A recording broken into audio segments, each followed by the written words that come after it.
सेबीने अलीकडे कोणत्या उत्पादनाबाबत गुंतवणूकदारांना सावधगिरीचा इशारा दिला? A. Cryptocurrency, B. Digital gold व E gold, C. Mutual fund, D. सरकारी रोखे.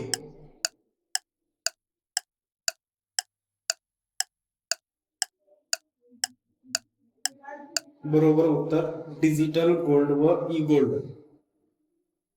कोऑप कुंभ 2025 अंतर्गत कोणते महत्त्वपूर्ण घोषणापत्र स्वीकारण्यात आले? ए. मुंबई घोषणापत्र 2025, बी. कोलकाता घोषणापत्र 2025, सी. दिल्ली घोषणापत्र 2025, डी. नागपूर घोषणापत्र 2025.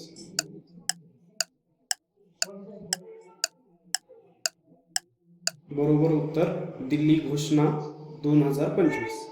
दिल्लीतील लाल किल्ल्याजवळ झालेल्या स्फोटाचा तपास कोणत्या केंद्रीय तपास संस्थेकडे सोपवण्यात आला आहे? A. CBI, B. NIA, C. ATS, D. IB.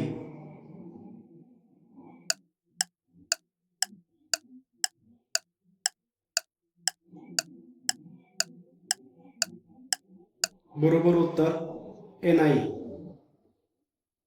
कोणत्या दोन देशाच्या प्रमुख रेल्वे जोडणीसाठी करार करण्यात आला? ए.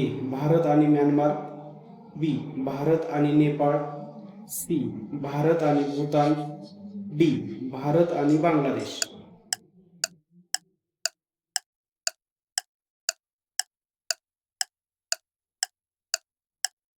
बरोबर उत्तर भारत आणि भूतान. मुंबई क्रिकेट असोसिएशन च्या कार्यकारी समितीच्या त्रैवार्षिक निवडणुकीत कोणाची उपाध्यक्षपदी निवड झाली? ए. आशिष शेलार, बी. शरद पवार, सी. मिलिंद नार्वेकर, डी. जितेंद्र आव्हाड.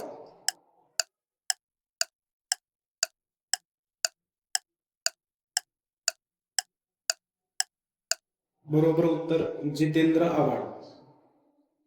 भारतामध्ये कोणत्या क्षेत्राशी संबंधित ट्रायबल बिझनेस कॉन्क्लेव्ह 2025 चे आयोजन करण्यात आले? ए. आदिवासी उद्योजकता, बी. साहित्य आणि कला, सी. संरक्षण उत्पादन, डी. लघु उद्योग आणि निर्यात.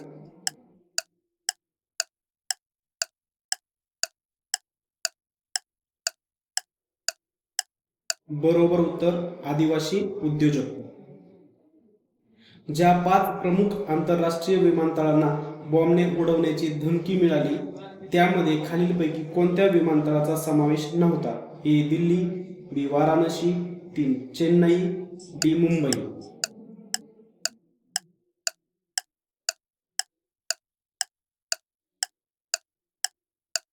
बरोबर उत्तर वाराणसी.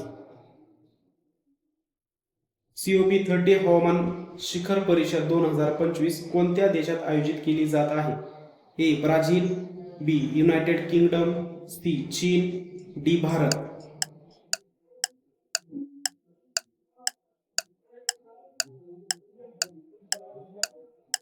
बरोबर उत्तर ब्राझील. भारत आणि भूतान यांच्यात कोणत्या क्षेत्रात सहकार्य वाढवण्याचा निर्णय घेण्यात आला? ए. अवकाश संशोधन, बी. ऊर्जा व पायाभूत सुविधा, सी. खेळ, डी. शिक्षण.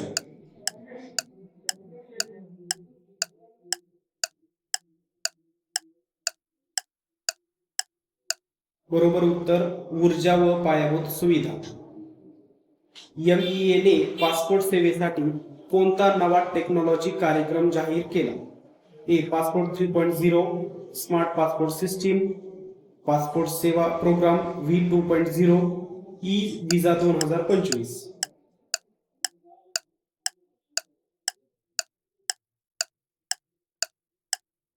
बरोबर answer passport Seva program V2.0.